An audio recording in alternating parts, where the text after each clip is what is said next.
welcome to Season 3 of Forbes India Pathbreakers with me, Neha Bothra. Pathbreakers is a show where we bring you conversations with pioneers and game changers. Today on the episode, I'm here at the Mumbai hub of DTDC to speak to the founder of the express logistics company, that is Subhasish Chakraborty, to understand how he built the company. Also joining him is his son, Abhishek Chakraborty, who is also the CEO of DTDC, and he'll give us a glimpse into the logistics industry. Stay tuned to the conversation.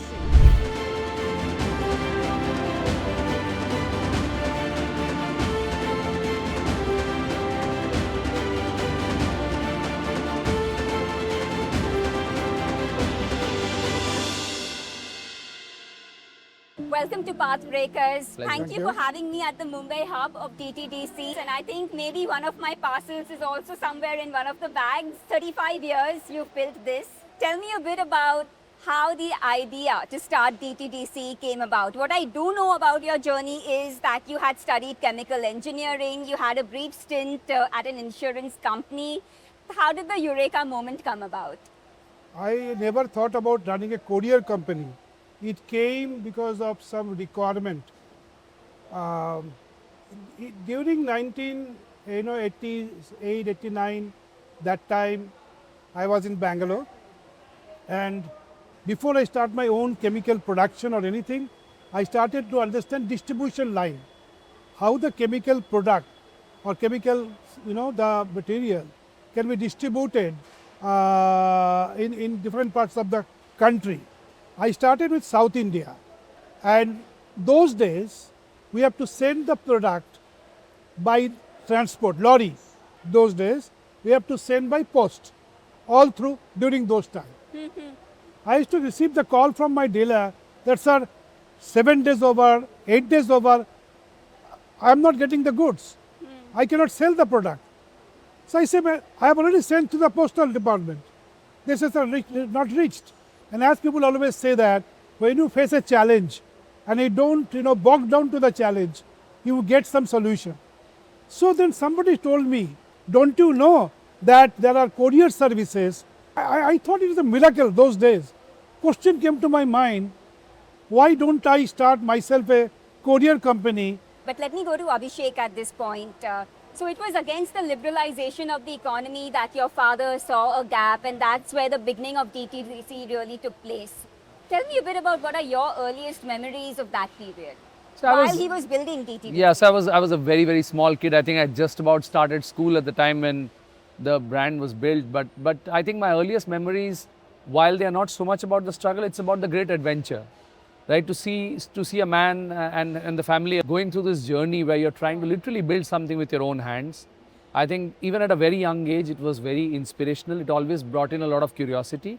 And I think the highlight moments was a lot of people who actually make up this organization, the people who work on the grassroots, but also our fantastic channel partners who are the key ingredient of this business. And I remember those early pioneers who worked along with him and really supported us with their care for our business, with their financial support, and with the fact that they understood what this business was about. So even as a young kid, watching all of those people sometimes, huddled around and trying to discuss how do we expand the market, how do we open up the next facility of DTDC. So you always imagine your father was like a Christopher Columbus, pioneering, going out there, conquering new lands, opening up new places. I think that is the image that really stays with me. And even till date for us, the adventure, the love, the joy that we have of building a network, creating a network. So one of the words that Abhishek used most while he was answering this question is pioneering. Now you have pioneered the franchisee model when it comes to the entire courier business. Tell me a bit about how this ties up with your challenges. Multiple, I would say. Funding would be one, convincing partners could be another one, and bringing on board like-minded teams to work along with you, to work towards your vision, that would have also been a challenge. See, once I started the company, and then immediately I understood, as I stated earlier, that if I cannot open only 3-4 offices, yes, I have to open offices many places. But with the money available to me by selling my jewelry of my wife, because I approached to different banks, I have that vision, this dream, can you please help me by giving some loan?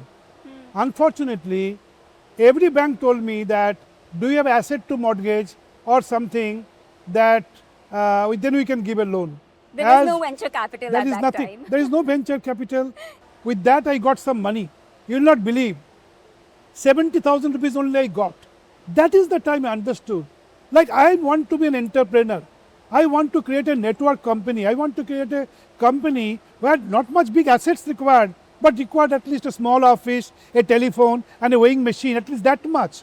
Maybe many people, young people like me, those days when the job are not that many available, are interested to start to be an entrepreneur, start a business.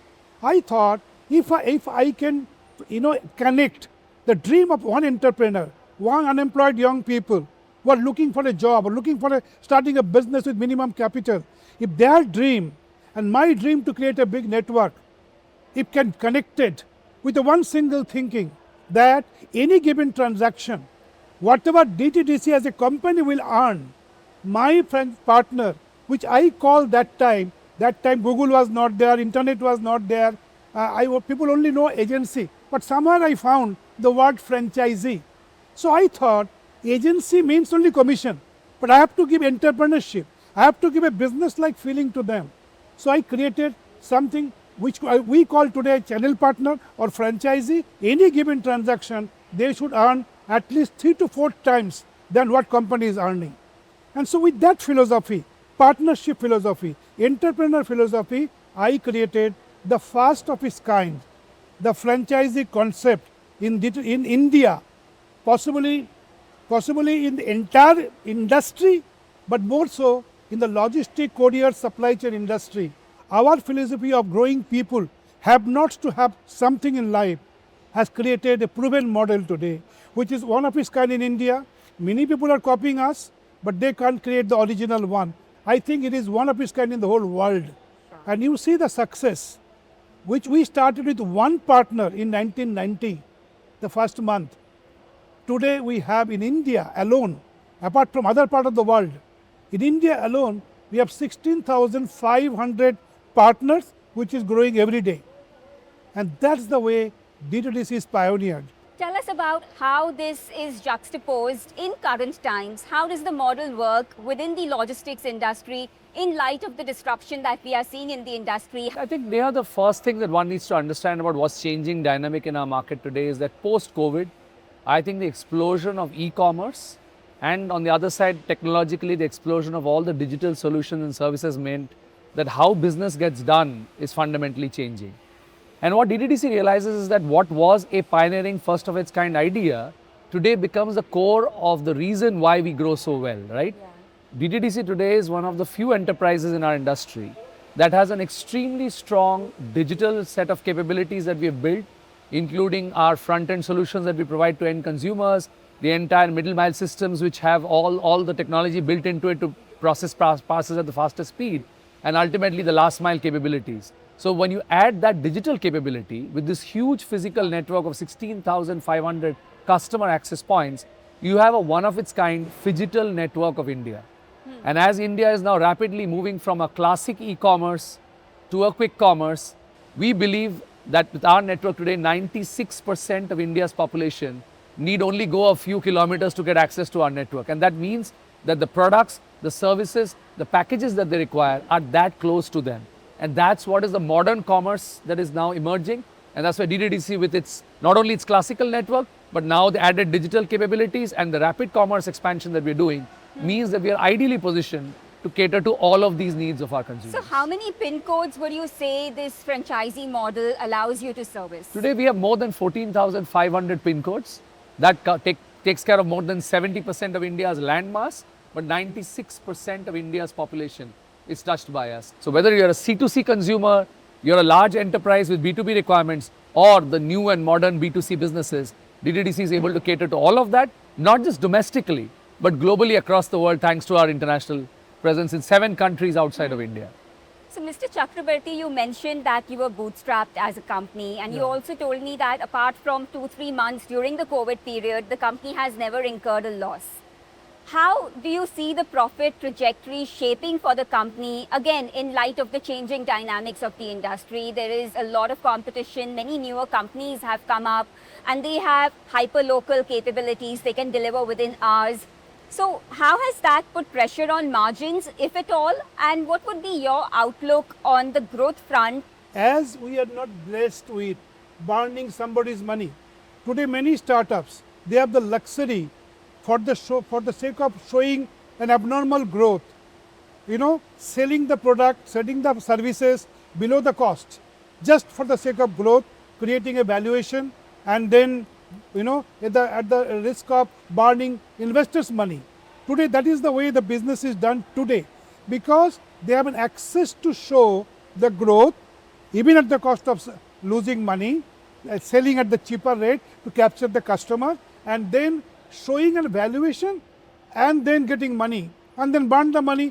One thing was clear for me and for DTDC and our family, to make sure that our cost is under control, our customers are getting right services, at the same time, every transaction, everybody should earn money. Customer should earn not money, but customer should get the value of service. So we are a value for money courier we created. So the profit win-win philosophy of our company for every stakeholder has always created right from the first year.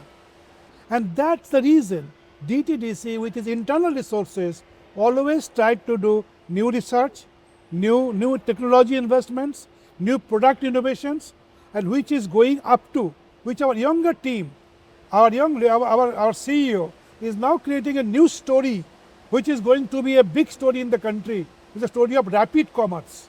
So Mr. Chakraborty says you are scripting a news story. I do know that quick commerce is the buzzword, and to that end you've invested in a dark store in Bangalore and you are going that route. What kind of investments will that entail? What kind of returns you expect from this exercise?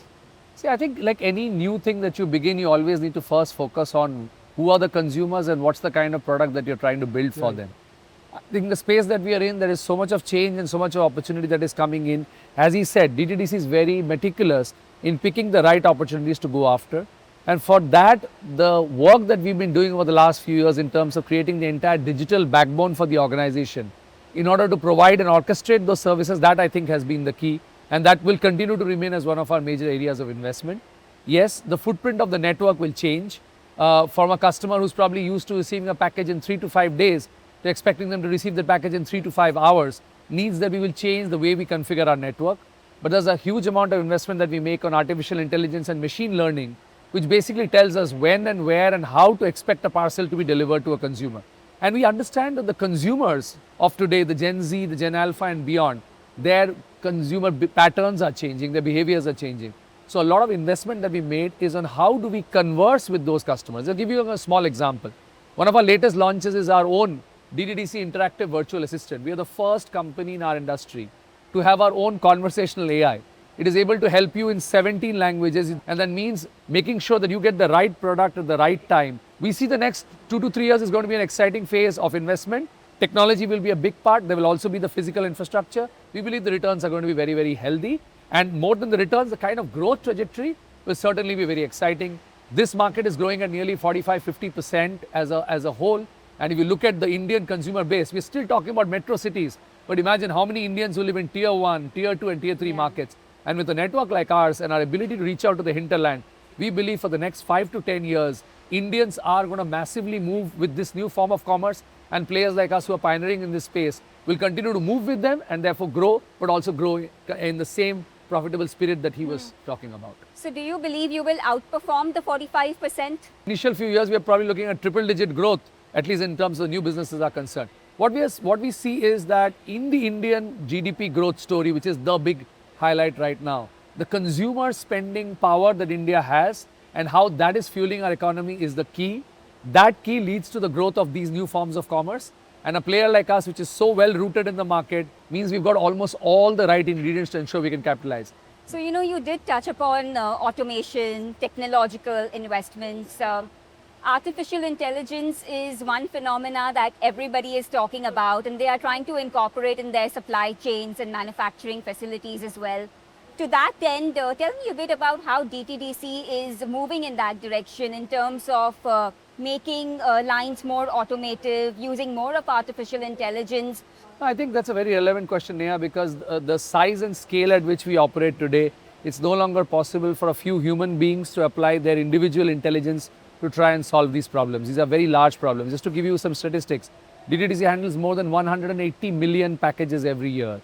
The sheer size of the network and the number of touch points that we have to do, we know that any kind of manual interventions in designing the network, planning for the network would mean there could be inefficiencies. So right from the way we design our supply chain, our analytical teams work round the clock. We've got data scientists available as well, who use that data to therefore create patterns and trends which tell us very clearly where can we expect and forecast the next wave of growth or next wave of demand to come. So that's one level at which machine learning and artificial intelligence solves for us. So indeed, there's a lot of action in the logistics space, and each company wants to grow faster than the other and have a larger market share than the peer.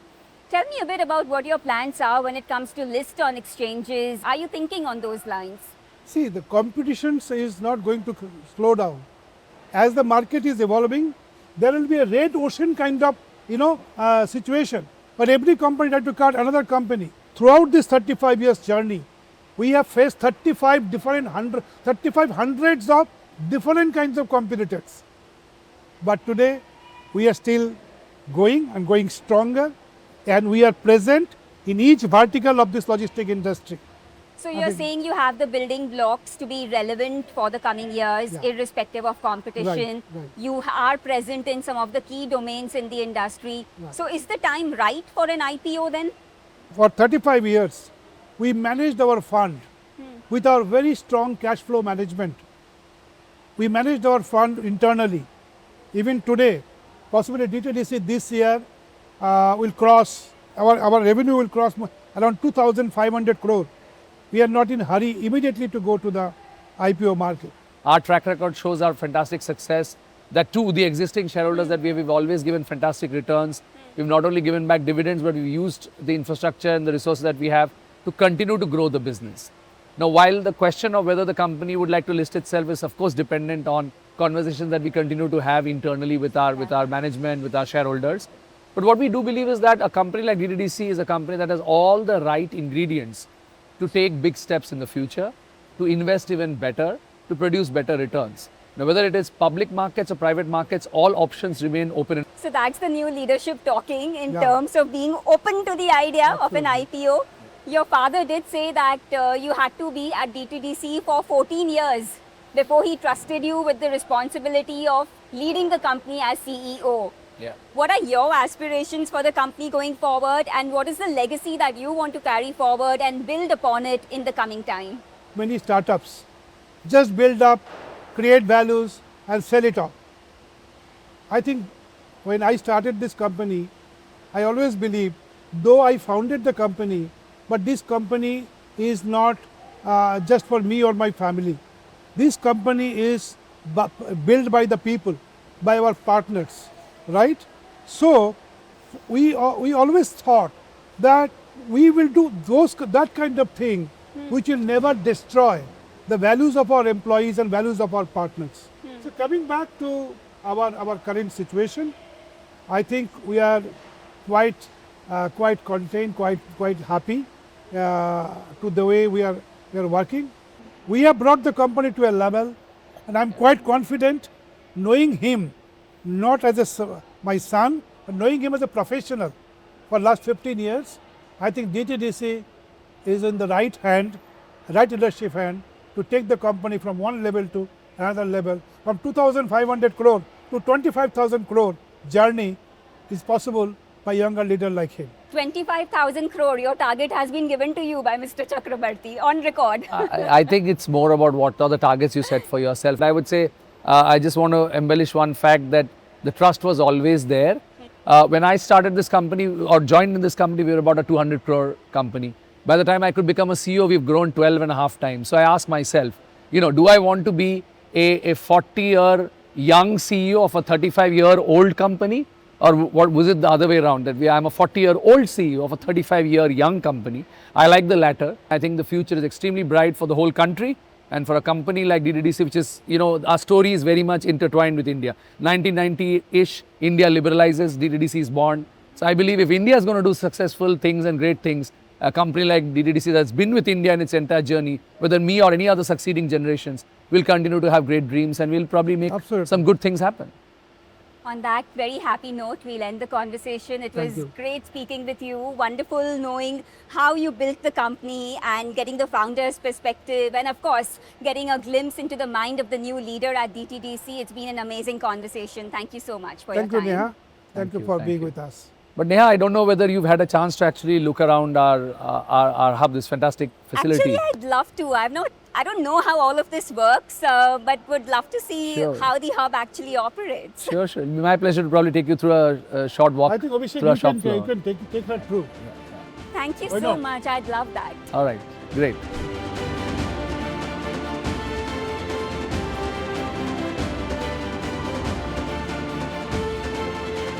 Abhishek, so I have to tell you, before I came for this interview, I ordered something on Amazon. And I was wondering how the parcel is going to reach my doorstep. I think I'm at the right place. So welcome once again to the Mumbai Air and Express Sorting Facility. So whenever you book an order with a website like Amazon, at the end of the day, it's a player like us who goes and picks up that package from the warehouse. Okay. And then we bring it into our sort centers, where ultimately they get packaged in what we call as bags.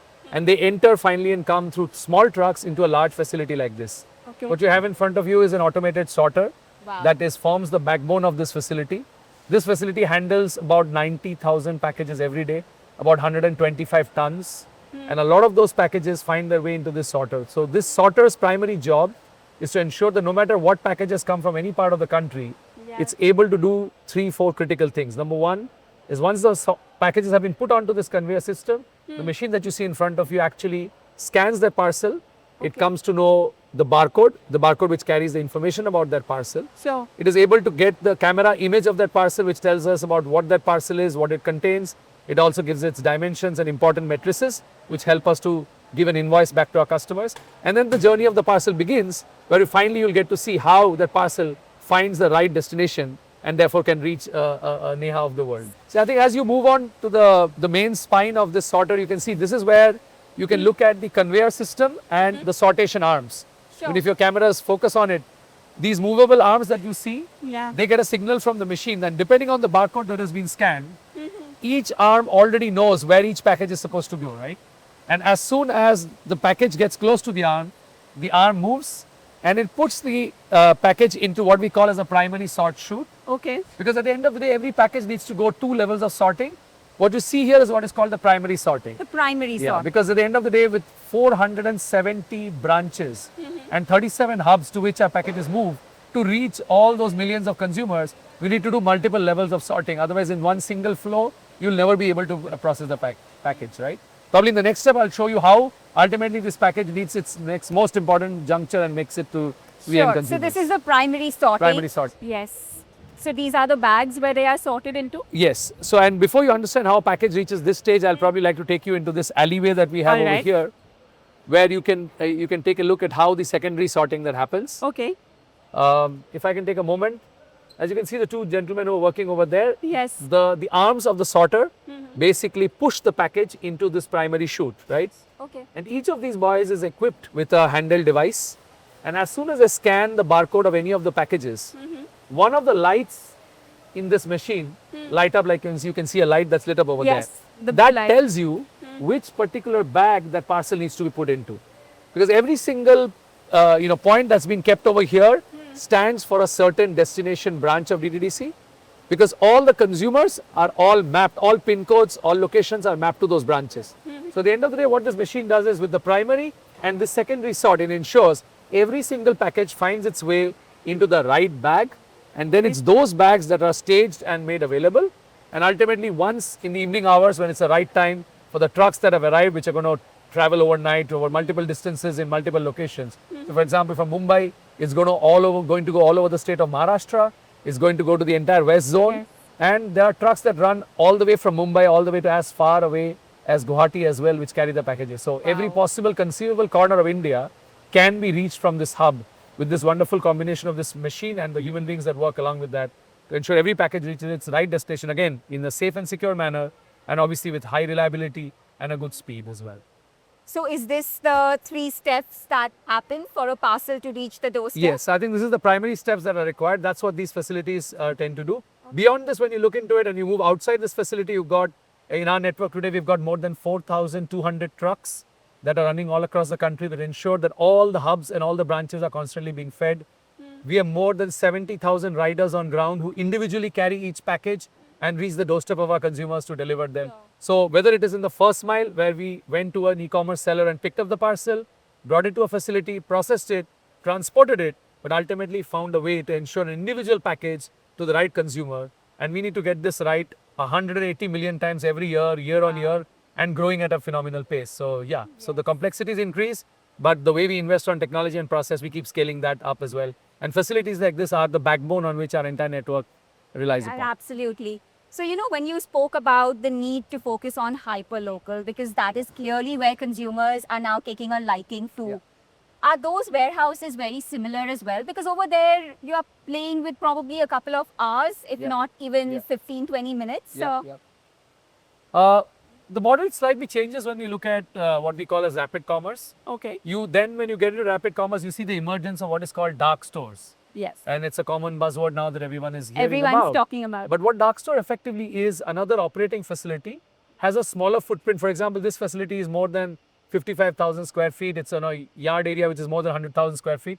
But a dark store would typically be anything in the range of 1,000 to 2,000 square feet, located closer to a more important, dense consumer market. And we design those dark stores in such a way that, for example, for a 2-hour delivery, any consumer is within a 2 to 10 kilometer range centered around that particular dark store. So, and once the orders come, we then ensure again in a similar way, once the order comes, we know exactly which package needs to go to which consumer, we use systems, use handheld devices, and ultimately that tells us that how the package needs to go. Our riders are already equipped with technology which is there in a mobile device that they carry, which tells them what's the package, to which house, with what address, and exactly in which order that they need to deliver it. So that every single delivery that happens, the promise is always kept. The same. So the principles remain the same. So you have a dark store in Bangalore. Yeah. What are the plans for other cities? See, we see the expansion now is going to be quite rapid because at this point in time, the consumer demand for rapid commerce is really scaling up. We see that over the course of the next 6 to 9 months, all the major metro cities are going to have a very strong footprint. And the good part about DTDC and the sustainable model that we do is almost a majority of our dark stores are actually blended with our hubs and our branches. That means that the flows of those parcels are going to be very synchronized with what we do. And these customers can expect greater predictability also to their packages. But once we look beyond the first year or so, we also see that the tier 2 markets are going to be very important. What is the one fond memory which always brings a smile to your face? The one thing that really stays with me in memory is it's something both a great thing for a young management team member to get from his chairman as much as a son to get from his father. Yes. So in my very first year when I joined this company, I was responsible for the premium product that we had just launched in a year before I joined the company. And I was literally like a product salesman, and my job was to make sure that I sell the product across the markets. And it was a new product, so we were very uncertain of how it will be accepted. Sure. So we had a very challenging target that we took that year. And so I made a little bit of a deal with my father. He said that, okay, Abhishek, if you can achieve this target, you can let me know what reward that you would like. So there was this lovely watch that I'd seen somewhere. And he said that, yeah, I'll buy this watch for you. I said, don't buy it for me. Why don't you let me do the work this year? And at the end of the year, when we have our annual review and we look at the performance, financial performance of the year, if you have, why don't you decide what kind of watch will get you based on how good the results are, right? He said, fine, then you decide how much do you want the results to be. The size, the quality, the brand of the watch will depend on that. And I think it was a lovely conversation, but of course it was an inspirational moment. I went and we worked very hard. Obviously not just me alone, but the entire team worked and to have achieved it and ultimately to get a dream watch that I really wanted. Which watch was it? So it was a Mobla watch actually, and I love the brand, but it felt more proud. It was not. It could have very well been any other brand, but I think a gesture of a father giving that to a son, but not just giving it because any father can gift anything to any child, but to have that person as a management team member, earning it, doing the hard work, learning all the lessons of life while doing it. So that watch is still there with me, and it's one of those fond memories, and it's something I now share not only with my managers, I also shared with my my daughter as well to say that, see, no matter how big you get in life, no matter where you start, there is no alternate to the hard work that you put in, but it's the sweet reward that you get at the end of it which makes it all worth it. So whether it's your father giving you a gift or your chairman recognizing a manager for his performance, it's a very sweet memory that I'll never forget. Abhishek, thank you so much for showing me around. Every time I order something on Amazon, this will surely come to mind. Thank you so much for your time. Sure, Neha, thank you. It's been a real pleasure to not only have this chat with you today, but to show you around this fantastic facility. And your questions have been great, and it's been a pleasure to share my answers with you. Thank you so much. Thank you. Take care.